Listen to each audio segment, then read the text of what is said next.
Então, pessoal, mais uma aula de história, né? A gente vai sair um pouco da Primeira Guerra e nem tanto assim, porque a Revolução Russa é um evento que não pode ser separado da Primeira Guerra.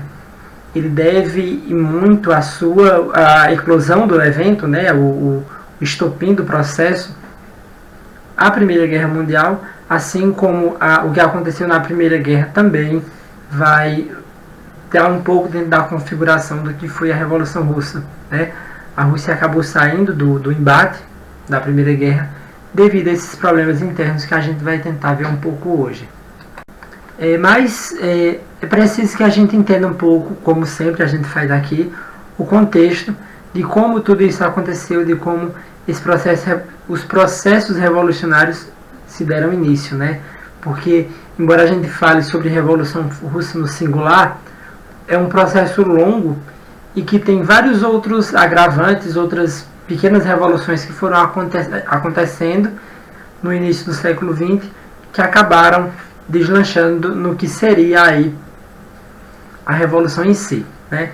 Mas o primeiro ponto que a gente precisa ver é que a Rússia era um país, no início do século XX, né? Era um país ainda muito agrário. Ele estava muito distante do que era, por exemplo, a Inglaterra e os demais países da Europa, né? A Alemanha também. Por que isso? A Rússia naquele período ela tinha cerca de 125 milhões de pessoas. Isso, embora pareça hoje um número pequeno, né? É um número muito exorbitante para aquele período, para a quantidade demográfica daquele período. E desses 125 milhões, apenas 17 milhões moravam em cidades, ou seja, uma porcentagem mínima. E a gente tem aí como as principais cidades, né, que era Moscou e São Petersburgo, que tinha cerca de 1 milhão de pessoas cada um. Já a Inglaterra, só para a gente ter um comparativo aí com um país bem menor que a Inglaterra, já estava com quase 70% da população morando na zona urbana e não na zona rural, sendo que Londres, a capital inglesa, tinha 5 milhões de pessoas morando. Então, vejam a diferença desses dois países no mesmo período, né? A diferença do quanto a Rússia ainda era agrária, ainda era feudal, ainda tinha aquela servidão, embora já tivesse sido em 1860, na década de 60, né, do século XIX, a servidão já tivesse sido abolida muito tarde em relação aos outros países europeus, mas ela ainda vivia culturalmente, ainda existia culturalmente ali, né? A gente tem na Rússia aí um poder absoluto que também já estava caindo do seu tempo, já estava ficando ultrapassado, obsoleto, vencido. A gente tem uma Inglaterra também que é parlamentar, né? Ou seja, que tem mais participação do povo. Na Rússia isso não acontecia, era a Igreja Ortodoxa mandando em tudo, como os absolutistas acabavam fazendo, né? Que era aquela união entre a Igreja e o Estado, e o poder centralizado na mão do czar, né, do imperador, que era o Nicolau II. Nesse interim, né, no início do século XX, a Rússia ela tenta se industrializar. Ela começa esse processo de industrialização, né, principalmente importando esses industrializados e equipamentos da França. Nesse contexto, eles iniciam aí a construção da ferrovia Transiberiana, que é a maior estrada ferroviária do planeta. Ela vai de um ponto do país ao outro, ela atravessa o país inteiro, que a gente sabe que a Rússia é o maior país do mundo, né? Então, todos esses problemas, pessoal, que eu estou falando aqui, em relação a Rússia não ser industrializada, não ter uma economia ainda forte, ela reflete na situação da população, que acaba vendo aquela administração permanente, né, daquele czar, enquanto a população passa fome, né? A gente vai ter aí uma guerra entre a Rússia e o Japão em 1904, que a Rússia, um país enorme, o Japão ainda um país muito abaixo do que era a Rússia, não em sentido de tamanho, mas em sentido de potência, sair vitorioso, né? A Rússia saiu humilhada disso. O czar, que era o imperador, continuava insistindo em que a Rússia permanecesse no combate, mesmo com as constantes derrotas. A Rússia ela perde espaço, ela perde territórios para o Japão após alguns conflitos, e principalmente navais, né? Então, em 1905, que a gente vai ter aí talvez o pior problema, a pior crise popular do governo do Nicolau II, que foi uma manifestação que a população fez, a população russa. Ela fez no Palácio de Inverno, que fica em São Petersburgo. Vocês estão vendo uma imagem dele, uma foto atual dele aí embaixo, que era uma manifestação pacífica, para que o imperador saísse do conflito com o Japão, em 1905, né? Eles estavam sendo liderados por um padre ortodoxo, e foram aí algumas milhares de pessoas fazer esse protesto, essa caminhada pacífica para tentar conversar com o Nicolau. O que acabou acontecendo? O Nicolau, ele há quem diga, né, que ele, percebendo aquela multidão, pensou que era um ataque ou coisa do tipo. Eu particularmente não compactou com esse tipo de ideia de que foi sem querer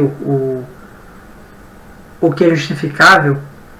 Ele acabou massacrando as pessoas que estavam ali na frente, né? Um pelotão, vieram aí uma parte do exército para frente do Palácio de Inverno e fuzilou aquela população que estava marchando de maneira pacífica para tentar um diálogo, para tentar fazer alguma modificação. Então, as classes populares acabam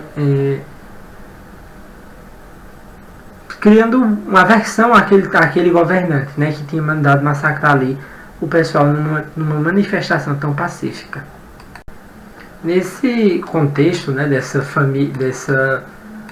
desse governo meio quebrado da Rússia, desse governo meio contraditório, que não tem o apreço, a satisfação popular, a gente vê aí uma série de erros acontecendo com a família que governava a Rússia nesse período, que era a família Romanov, né? Eu distribuí algumas imagens aí pra gente ir conversando direitinho sobre alguns deles, né? Mas primeiro, vamos ver aí o que foi que aconteceu após esse Domingo Sangrento, né? Foi criada uma Duma, que seria uma espécie de conselho popular, onde entidades da população iriam ser consultados antes de qualquer medida, por exemplo, entrar em guerra ou coisa do tipo, medida do governo. Porém, dizem que o Nicolau ele não atendeu a essas demandas da população, né? Ele acabou que não cumpriu essa regra de estar consultando a população a cada alternativa do que ele fosse fazer no governo.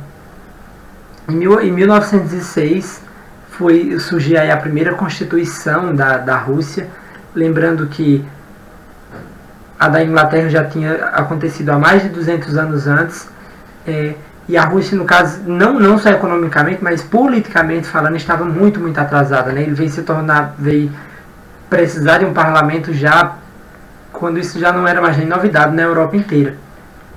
Então, e isso fazia com que todos esses elementos eles desagradassem muito a população. Nesse inteirinho a gente tem aí a figura da Alexandra, que era a mulher do Nicolau II. Essa que vocês estão vendo aí embaixo na ponta com esse vestido pomposo. Ela tinha tido 4 filhos, não tinha filhos homens. E ela acabou por ter um filho, conseguiu ter um menino. E a gente sabe que para realizar isso é muito importante, porque o cargo administrativo passa para o filho homem, né? Se você, no caso ele era o imperador, só poderia ser assegurado o sobrenome da dinastia se eles tivessem um filho homem, que no caso foi esse que está na imagem abaixo, do lado da mãe. Porém ele tinha hemofilia, que é um tipo de doença que afeta o sangue do indivíduo, o sangue não coagula direito. Então, o que é que isso pode causar? Quando você leva algum cortezinho, sai mais sangue do que devia, né? O sangue fica jorrando dali sem cicatrizar rápido. A pessoa está colocando sangue pelo nariz, pela boca, com qualquer pancada a pessoa está expelindo sangue do organismo. E isso, naquele período, era a pessoa desenganava, a pessoa já morria logo, a criança morria logo, não tinha muito o que fazer, né? Então, e nenhum médico, eles conseguiram solucionar o problema do rapazinho, porque ele sofria muita dor, a mãe acabou ficando muito reclusa da vida pública, porque tinha que estar tomando de conta do filho, que era a segurança dela, enquanto dela e da família dela, né, no governo, ele seria o próximo imperador da Rússia, e eles estavam aí com esse problema. Nesse interim, ela conhece o Rasputin, que é esse rapaz barbado aí, né? E esse Rasputin, ele consegue acabar com a dor do menino. Magicamente, e ninguém sabe como, mas ele conseguiu acabar, coisa que nenhum dos médicos daquele período tinha feito. O que acabou agravando demais a imagem da família real. Por quê? A população não sabia que o menino tinha esse problema, era uma coisa escondida, ficava no entremuros do palácio.